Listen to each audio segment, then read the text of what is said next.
Well, hello, everyone, and welcome to what is the last of a series of webinars during Tennessee's Textbook Affordability Task Force sponsoring of Open Education Week. I want to thank Rachel Fleming for the work that she's done all week long, putting these webinars together, and just such a gargantuan task, but want to thank her for the work that she's done on that. My name is Dan Bureau. I will be one of your three presenters for using data-informed approaches to textbook affordability and open educational resources. Before I move on, I'd like to turn it over to my presenters to do their introductions. My name's Korstange. I'm an assistant professor here at Middle Tennessee State University. And my name is Suzanne Mangrum. I'm the acquisitions librarian at Middle Tennessee State University. Well, thank you again for everyone for joining us. Just a few points before we get started. It is part of the Open Education Week in Tennessee program put together by Tennessee Higher Education Commission's Textbook Affordability for Student Success Task Force. That is a mouthful, but this is a year-long process, even more so than that, that has gone into some of these initiatives, and just very grateful for THEC and the work that is being done around that. Ryan, Suzanne, and I all sit on some different subcommittees of that work, but it is a very large, sprawling effort that we're trying to do in terms of helping not only textbook affordability, but just broad implementation of open educational resources. This session is being recorded, and it'll be shared with the registrants and will be posted to the website after, as with all the other sessions that have been done. All of you have been muted upon entry, and you'll remain that way to reduce background noise. If you have questions, please unmute yourself or put them in the chat. We'll be moderating that throughout the session today. And certainly it's helpful in terms of network traffic and such to mute their video, because certainly we all know that all of us spend so much good time on video, but also it does actually affect our broadband and such. So if you don't mind doing that, that would be wonderful. And again, use the chat feature for any questions you have. These are the sessions that have been recorded this week, ranging from implementing OER to what different institutions have done for diversity, equity, inclusion using OER. But certainly these are great resources for you to check out. The focus of today's webinar is going to showcase two institutions, how we have used data as we've explored affordability initiatives, including open educational resources. Both the University of Memphis and Middle Tennessee State University, we have implemented data efforts in order to kind of ground our next steps in data. And we'll talk about those two separate but complementary kind of initiatives.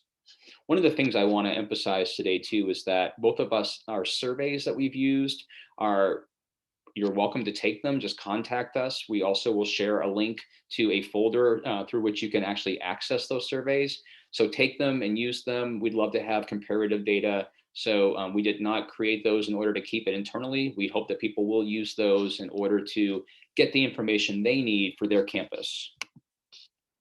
There'll be two outcomes today.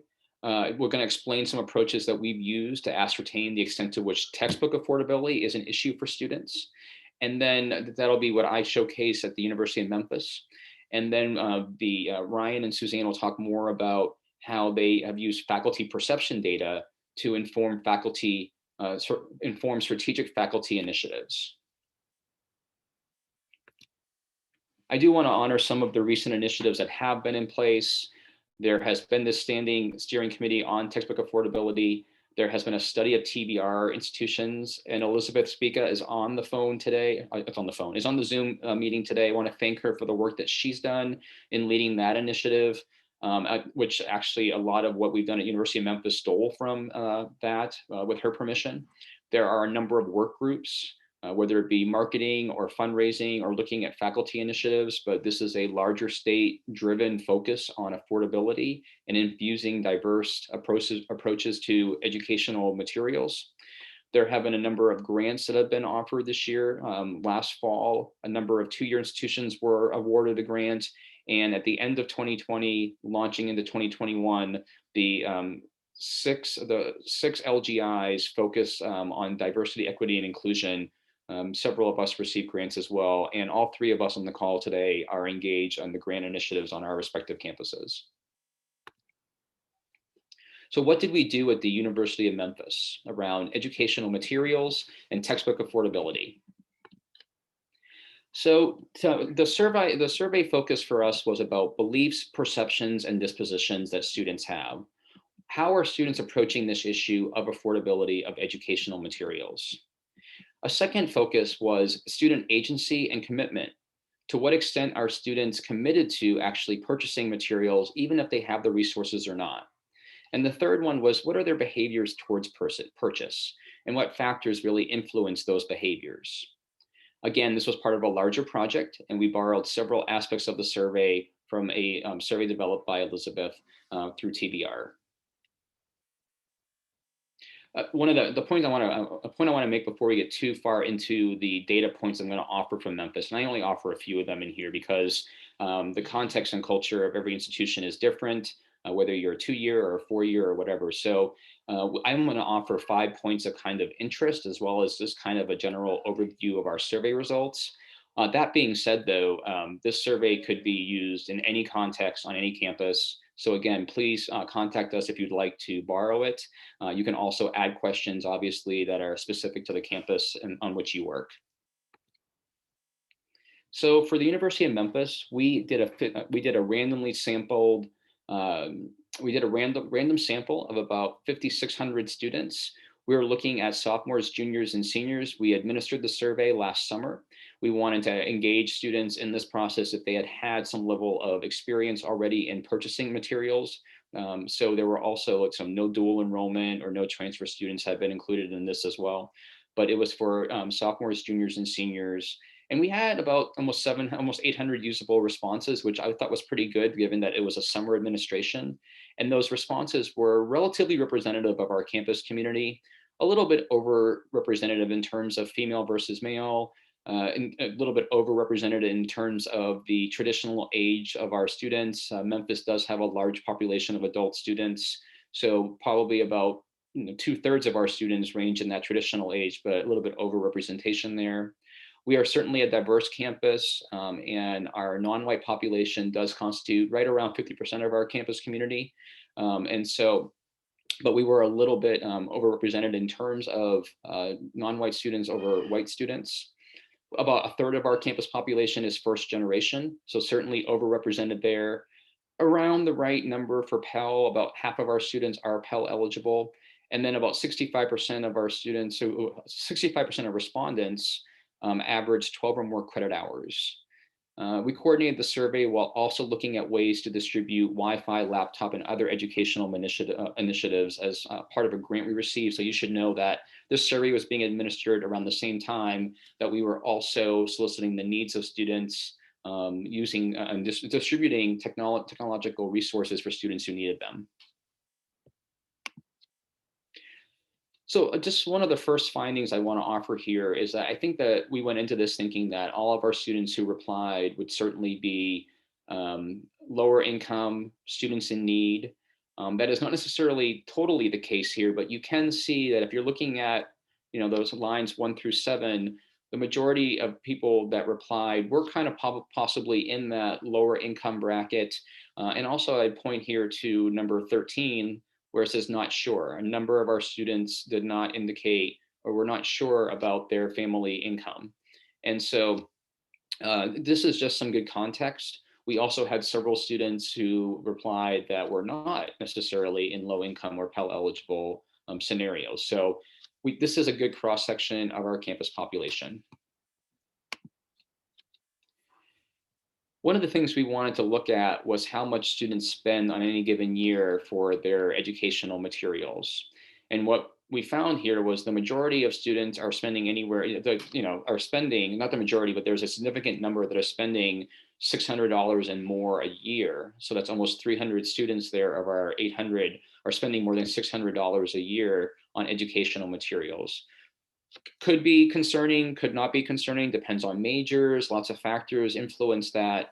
But certainly just wanted to put it out there that students are spending a range of amounts on books and materials.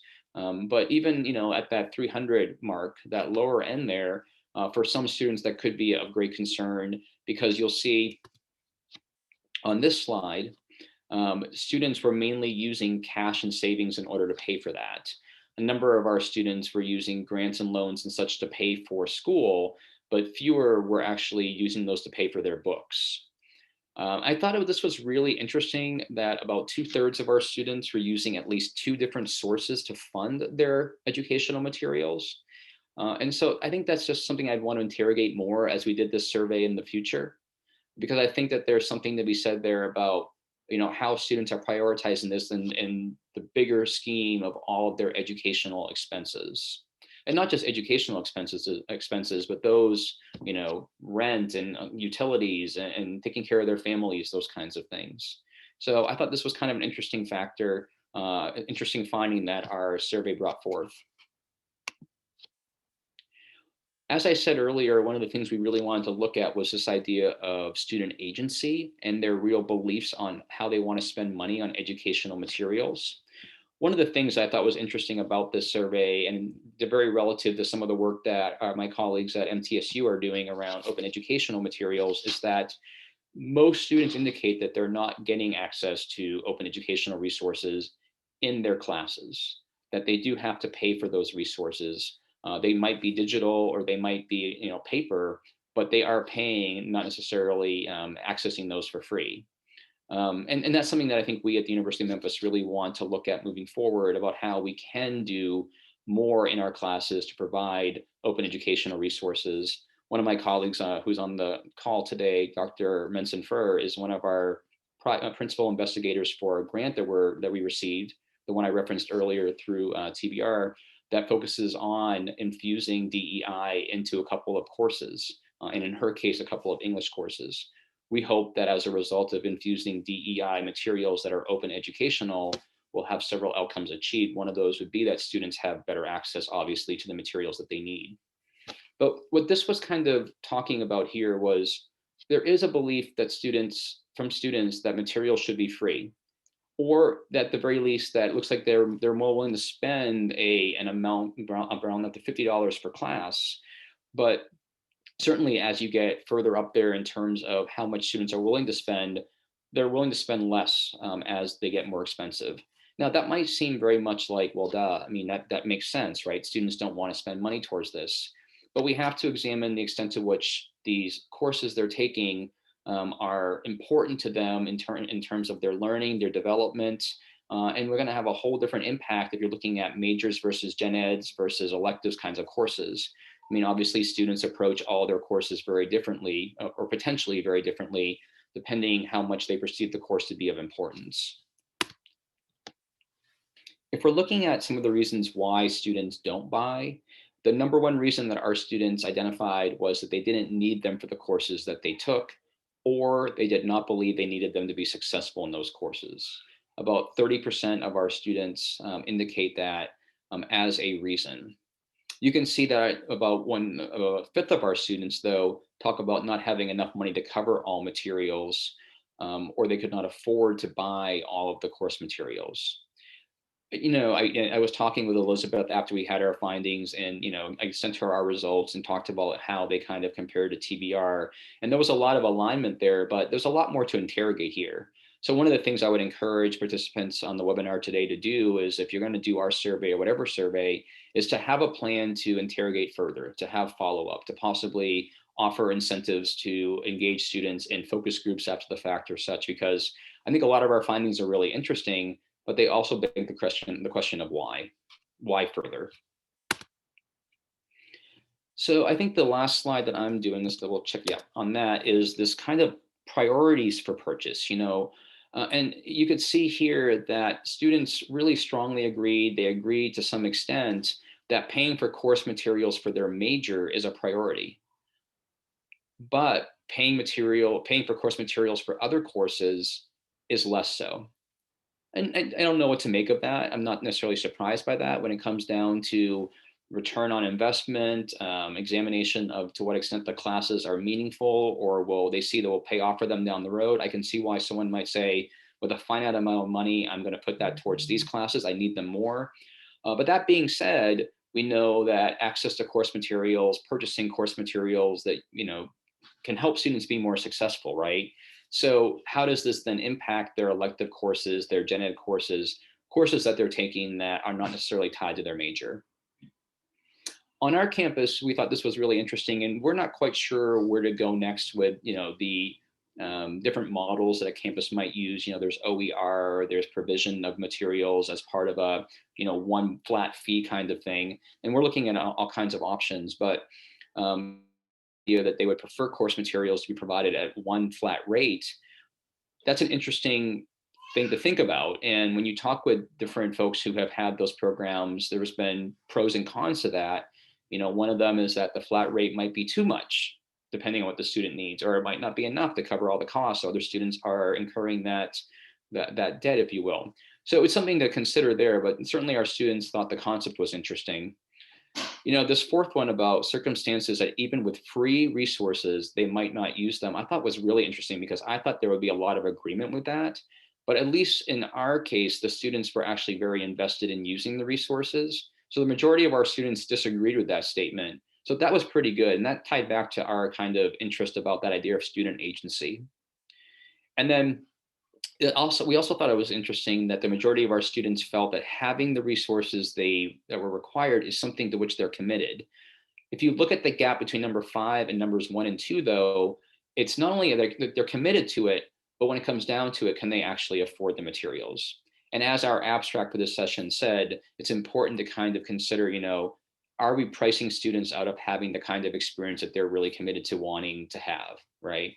So those were the findings. Again, I could have gone in much deeper. I don't think that's important for all of our attendees to kind of hear the fine details of us.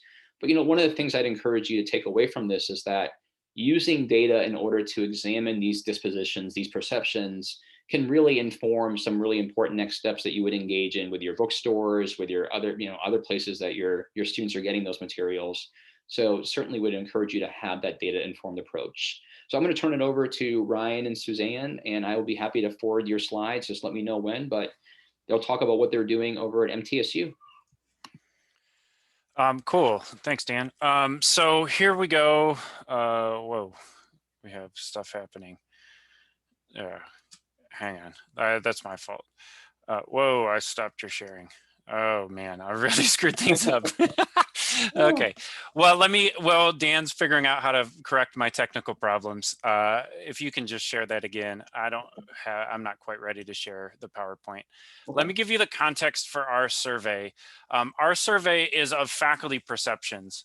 So what we thought when we started thinking strategically about adopting OER at a bigger scale on our campus, we were looking at national research data about sort of the increasing cost of textbooks. And I'm thinking specifically, and indirect costs for college broadly. I'm thinking specifically about Sarah Goldrick-Rab's book, Paying the Price, some research that's come out of the Florida Virtual Academy about sort of the way in which textbook costs sort of correlate with student choices through a curriculum.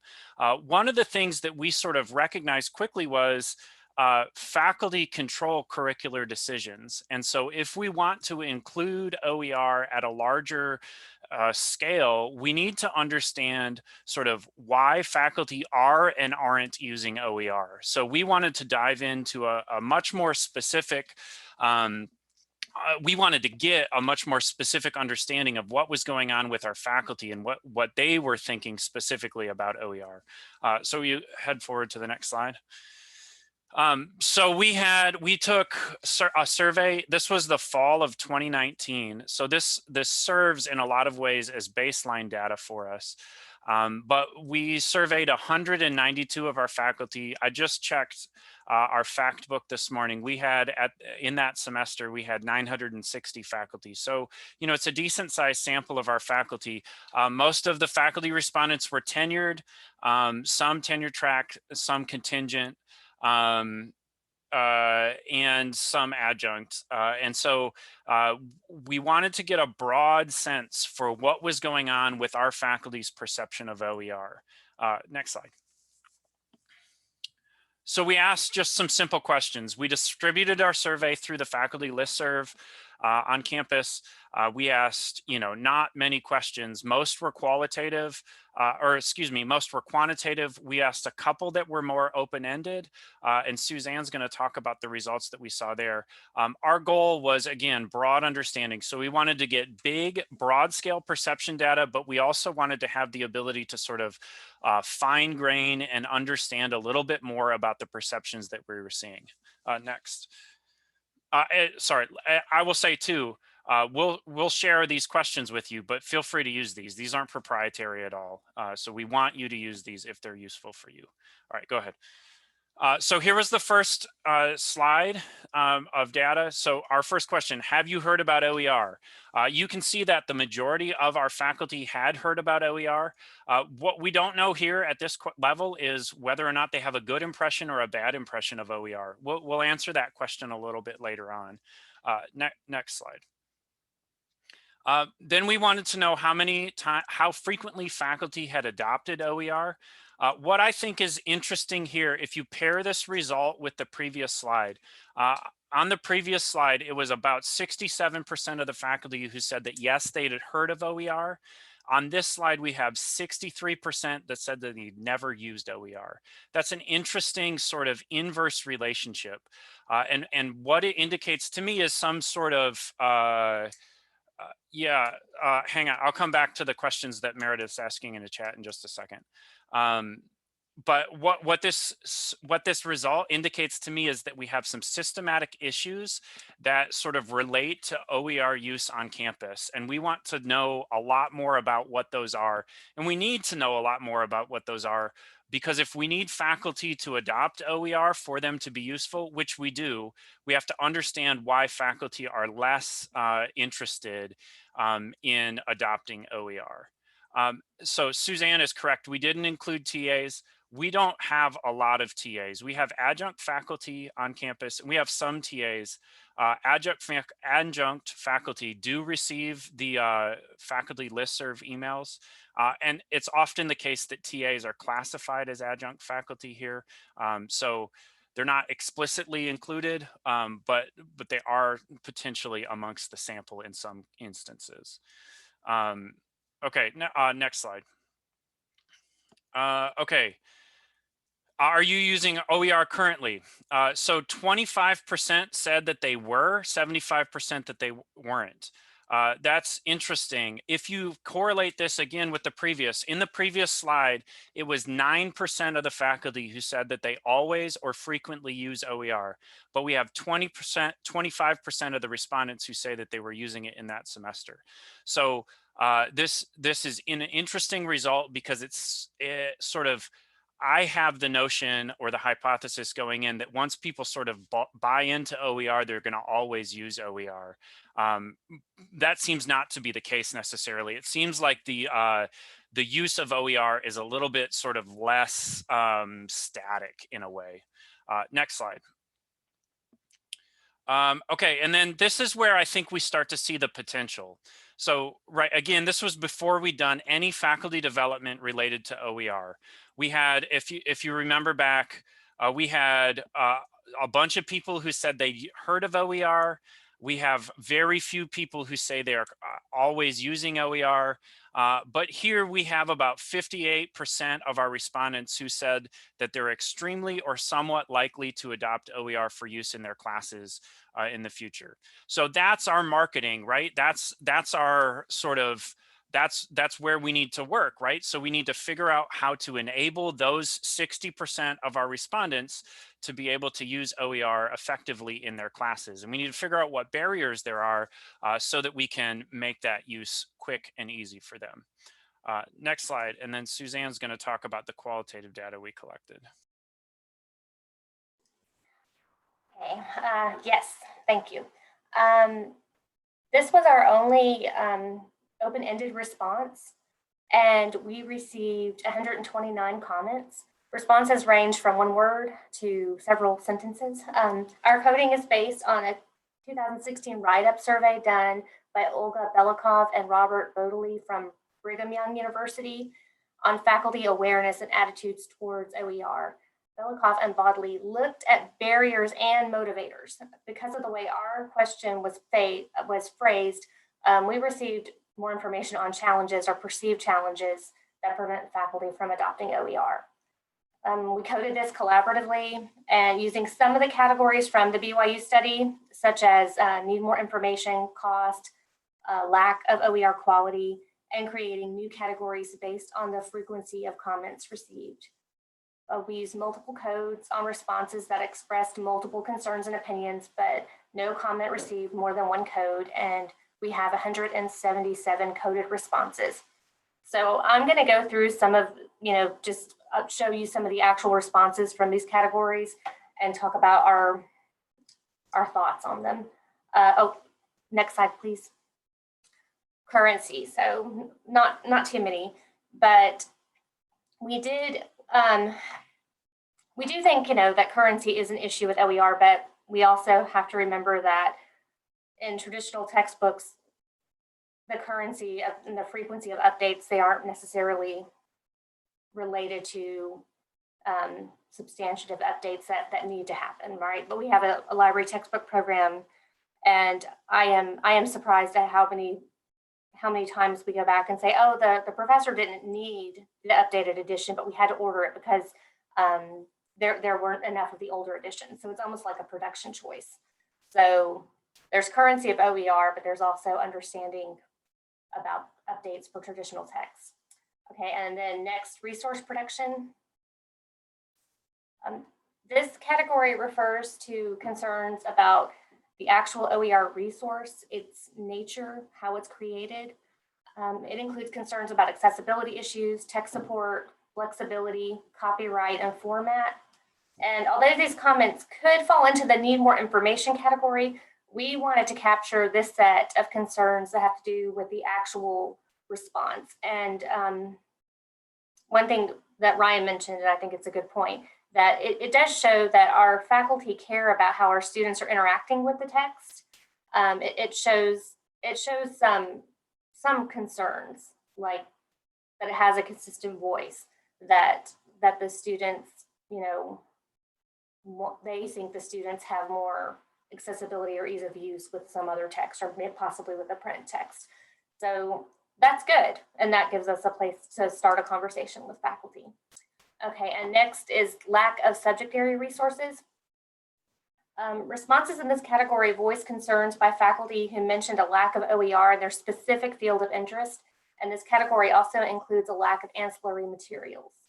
And then, Ryan also made his comment about a lack of ancillary materials, and I agree with this, that it seems to be a sort of classroom creep that textbook publishers have worked on us through the years, that they didn't always come with homework support, but now it's kind of expected.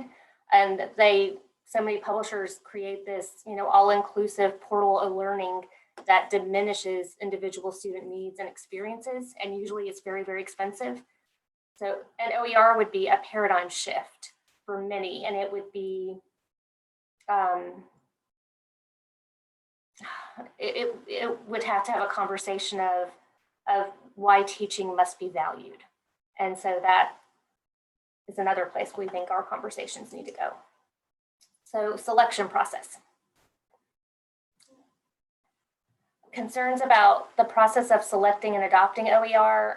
Comments include concerns from faculty that do not have the time to evaluate or prioritize exploring new resources over other priorities. It also shows us that there are barriers related to the internal processes and policy within departments.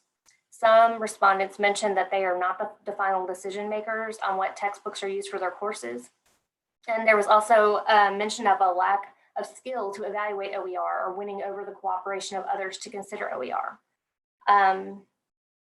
So this, points to some sort of development with faculty we would expect. It also points for a need to win over administrators and chairs. Many of the faculty engaging with our students at the beginning of their college careers are willing to consider OER, but they may not enjoy the same level of autonomy as the tenure track faculty. We're thinking of our adjuncts. The cost. Thank you. Okay. This category captures concerns about the cost-saving mission of OER. And there were not many, but there were a few adamant concerns that OER was not the way to save students money, or that saving students money was not vital to their success. And this shows a need to share the choices facing our students to our faculty. And just as important, we don't want our faculty to feel exploited either. And the best way forward, I think, is, that we've found, and many of us are still trying to find, is funding to compensate faculty for their time and energy in creating this material in terms of OER grants. And then next, not equal to traditional resources. This includes concerns about not having access to print, as well as accreditation standard text issues or translations. Some of the faculty using a standard or go-to resource may benefit from OER resources that could provide more possibilities, or diverse perspectives beyond the age-old or predominantly white male voice. And I think we have to reiterate to faculty all the time that OER is always a choice. And it would be nice if it was the only textbooks and students didn't have to pay for something else. But we could encourage OER use as, an add-on to provide an alternative, a local a minority perspective into their course. So that would be, I think, a kinder way to start with the conversation with some faculty. And next, quality. This was by far the most frequent concern, most frequently articulated concern. And it can be a tough sell for OER. I think most of us here know that. The traditional textbook publishers are able to assure faculty up front that they have a myriad of quality control processes in place. And the quality controls like editorial boards and, distinguished contributors and updates at regular intervals are stuck in our mind as that's the way it's supposed to be. And the hard truth is that there's no blanket or one-size-fits-all fix for quality. Faculty must be convinced to include OER in the group of texts that they will consider, and then determine a process for evaluating the quality of material. And we need to help them consider that process. And it also involves dismantling and re-examining our beliefs on quality, of what it means and what characteristics give something value. And we need peer champions, faculty in the discipline who are respected, who use OER. We need more of that, and we need faculty to see that. And I think that is happening. And we need discipline-specific attention brought to OER through scholarly societies and peers.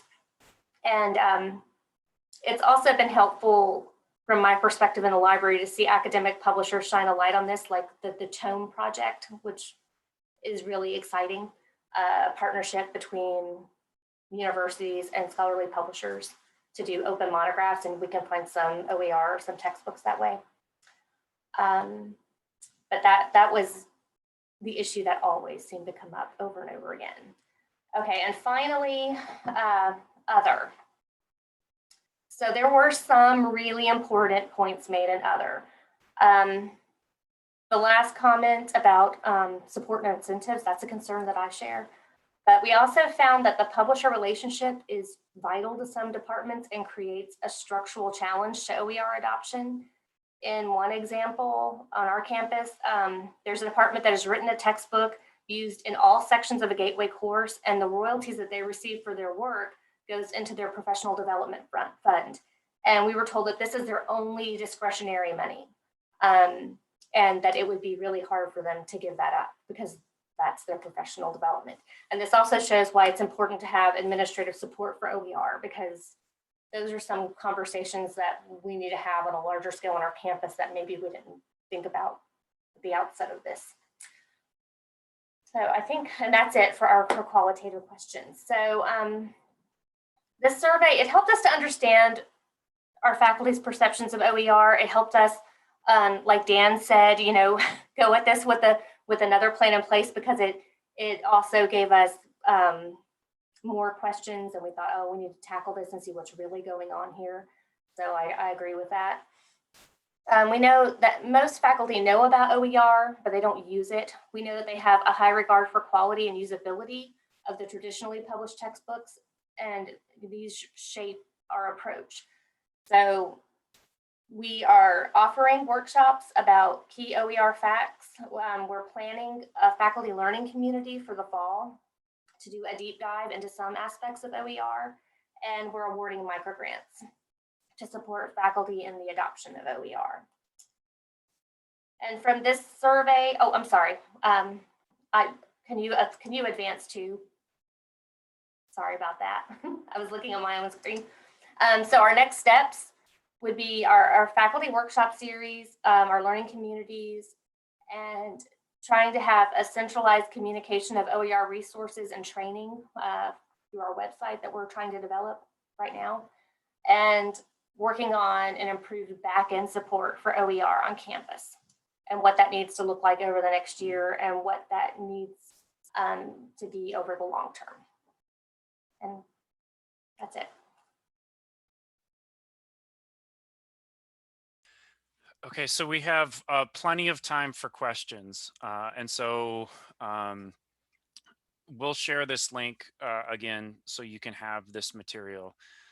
But what questions do you guys have about sort of the broad idea of using data to inform OER practices on your campus, or specific elements of either the student survey that Dan and his colleagues did at Memphis, or the faculty survey that we did here at MTSU? Giovanni, go ahead.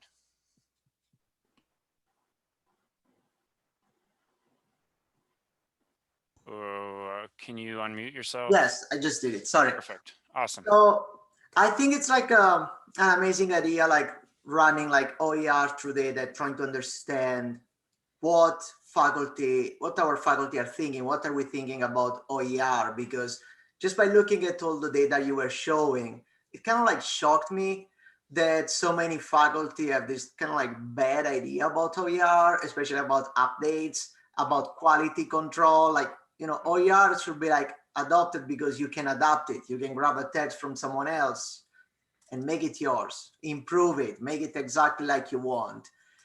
I think that one of the biggest issue of the OER that some of your data was showing is the lack of homework component in the online platform. And that's kind of like still the advantage of the publisher. But I would really like to see your survey so that we can kind of like push them through many universities and try to like push OER further. So thank you for what you're doing. Yeah. Yeah, and I'll say too that the publisher support is a challenge, and it's a bigger challenge. Sort of the more we get into it, it feels like a bigger and bigger challenge. There's a couple of sort of overlapping things that the OER community has that the publishers don't. So the first thing is that the OER community is a community. So I use an OER textbook in my course. I teach a first-year experience course. There's like 15 or 20 other users who are generating all kinds of content that's timely and good. So, you know, the quiz banks that a lot of faculty want to have, there's 4 or 5 versions of quiz banks that have been generated by some other user of the material. So what I have with the OER community is a whole bunch of options that I can use in my class. Now, it's not quite the same. It's a different process. I need to sort of work through them and vet them and figure them out. But, you know, that courseware move, it is there in the OER community. It's just not primarily the thing that we talk about on the front end most of the time, because for good or for bad, it's easier for us to talk about OER as a textbook initiative and not sort of a pedagogical choice or a broader thing. And it is a broader thing, right? So I would refer you to, if you've not seen Robin DeRosa speak about OER, you should see the way that she does the connection between open textbooks or open educational resources and open pedagogy. She's involving students as authors of textbooks in a way that's fascinating.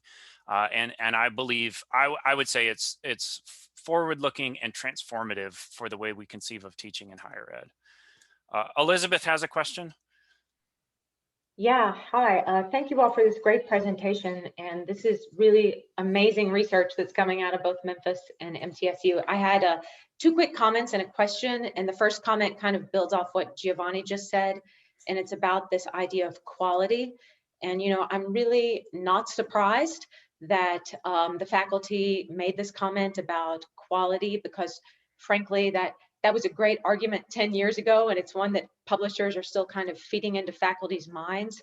But I wanted to encourage all of us to start kind of shifting this conversation from quality to effectiveness. And I just dropped into our chat a great blog post by David Wiley, who's one of the Open Education founders. And he talks about this difference between quality and effectiveness. And if our students can't afford it, no matter how great it is particularly ineffective. And so I think this is a great way to steer our faculty. But the second comment is, and leading into the question is, looking at that University of Memphis survey, there were over 800 students that responded. So I want to ask you all, what tips do you have for folks who want to do this on their own campuses? And then, stemming from that, seeing that these students are spending more than $600 makes me think about how interconnected these issues are to other issues we're dealing with, like food insecurity. And I think this is a really powerful argument and leverage for us and for people who are looking to impact those issues. So what tips do you have for us to do this on our own campuses? Thank you. Thanks, Elizabeth, and thanks again for all the good research that you've done on this area. And again, the amount that we were able to borrow from you is very much appreciated too. So, and I think that our email exchange, your question, these were findings that you also found very similar in the 2-year setting as well. So these are issues that are cutting across all the institutions within our state. To answer the second part of your question first, there is certainly a need to centralize initiatives. And I will say that sometimes those initiatives might come from different aspects of the institutional environment. So for example, this might be viewed as a business and finance issue. It might be viewed as a student success issue. It could be viewed in many different ways. If you bring in your advancement folks, they might be looking at it from a fundraising perspective, right? So it's certainly interdisciplinary in an approach. I would think some sort of centralized cross divisional, very collaborative, at least at the beginning, organization process would be important here, right? And identify some real specific goals for that first year, because I think this could be very sprawling, and it's very hard to get our arms around all the students that do need, the students that are struggling with food insecurity and other issues. And so I think we'd want to figure out what are the low-hanging fruit that we could cross off first. And one of that really is to address and have more easily accessible educational materials. And the question about faculty concerns is certainly a very valid one. That being said, we have to also figure out what's the trade-off there in terms of students engaging in actually the materials as well in the first place. And so I think the short answer, I'm very long-winded on this because it's a very sprawling issue. And like you said, cuts, like I said earlier, cuts across all of our different aspects on campus. But there has to be a centralized, coordinated initiative, possibly led by folks in a student success area or within business and finance, in order to figure out how can we cut these costs, or how can we provide students with more resources in order to, better impact the bottom line there. The first part of your question, Elizabeth, I wanted to just clarify. I think you were talking about how do we fix these general problems. I also maybe heard in there, how do we collect this data to some extent, because I think it has to be a data-informed process. That's why we're here today. We encourage you, much like we did from your survey, to just keep on taking these surveys and replicating them and figuring out in your different campus contexts, how might you use this data to address your issues? Who are the key players that you can use this data with in order to address those issues? Yep, that makes sense. Thank you, Dan. And like you said, from an equity standpoint, gathering this data first not only helps you guide these conversations, but it kind of depersonalizes the conversations, because it does hit to the root of a lot of things that people are sensitive about. And it also kind of helps us resist this urge to think that we already understand what's going on. Like all of your surveys have shown, there's some surprising findings there. Thank you all so much. Yeah, I just wanted to agree with that. This has helped me a lot to say, realize you're going to need to address quality every single time.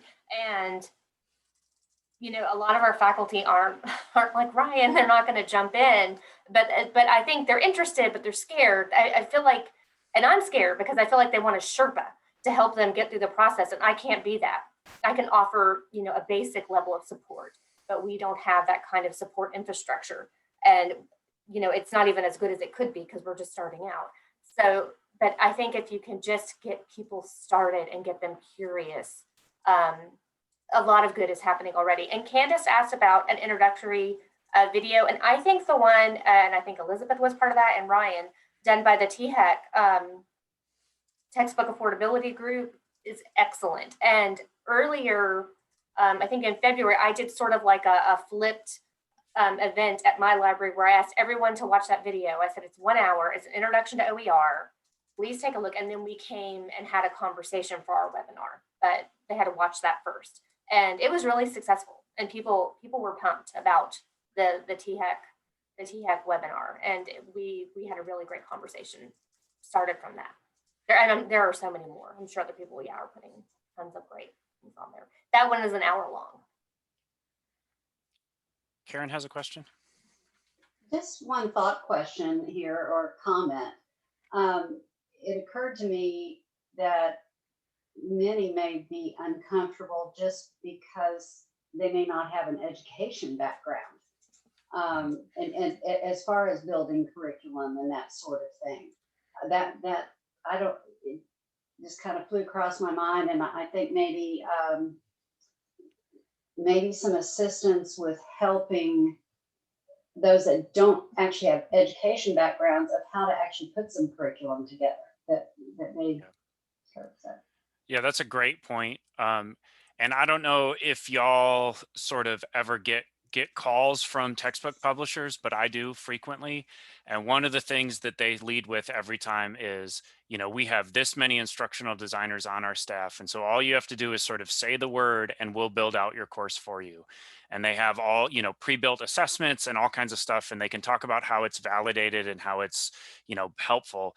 And that is, for those of us who don't have training in education, I don't have training in education, that's a significant benefit. What I think actually happens, though, is that it turns into a really depersonalized mode of instruction, and allows us to sort of, Elizabeth asked us earlier to reframe our language away from quality and into effectiveness. It allows us to sort of present education as if education is sort of knowledge of a static set of facts that's absolute and absolutely true and already predetermined. I think that on the front end of open education, sort of the bleeding edge of OER, what we're doing is we're saying like, no, learning is a thing that we're all doing, and we're inviting students to learn with us. And we're willing to kind of say, you know what, we don't have all the answers, but what we have is right here. And this is a starting point. And let's be effective as learners together and move things forward. That's what excites me the most about OER, if I'm honest, is that it reframes the task of teaching.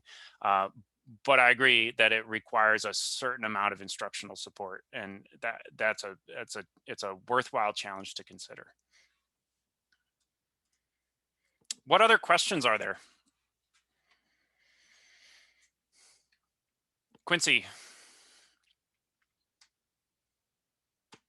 Yeah, so at Nashville State, I've seen a lot of effectiveness in, we have a deal with the bookstore where students get first day digital access for, I teach general education Comp 1, and their Comp 1 book is loaded in our, we use Desire to Learn.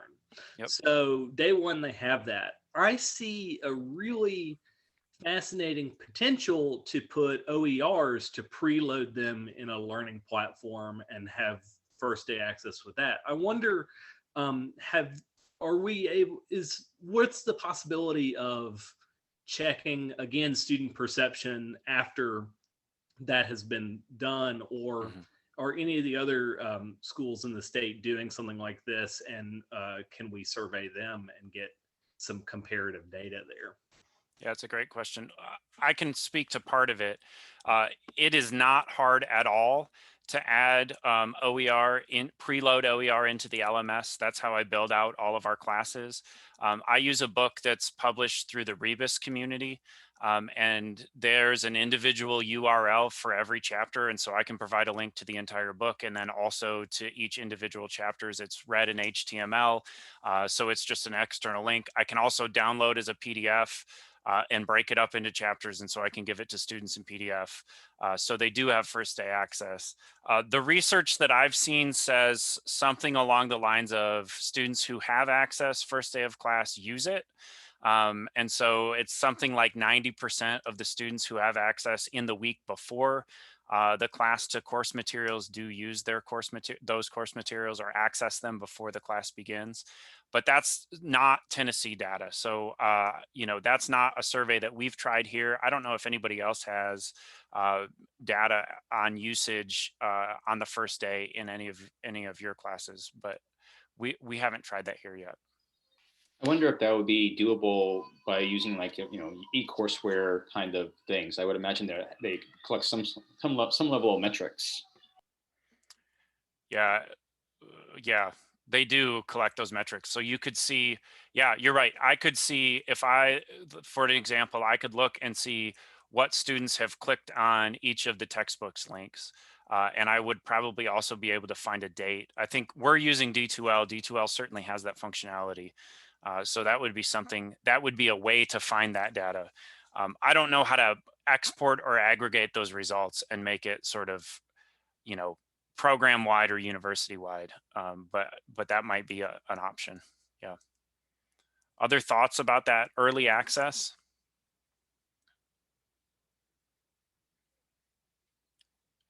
Sally asks in the chat, do any of you use OER templates in the content builder in Merlot, which is free? I have not done that yet. Anyone else? I have not, and I'm not really familiar with how well our campus is using it. I know that Robbie Melton at Tennessee State did a webinar this week that folks might want to check out. And I'm not sure if there's Tennessee State representatives on the call today, but it seems like they have a real robust implementation of the platform. So maybe they could be helpful with that.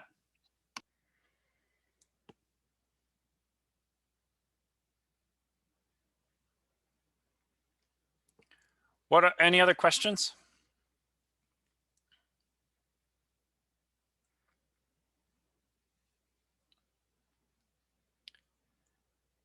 Maybe I can offer a bit of a closing thought as we're towards the end of our time.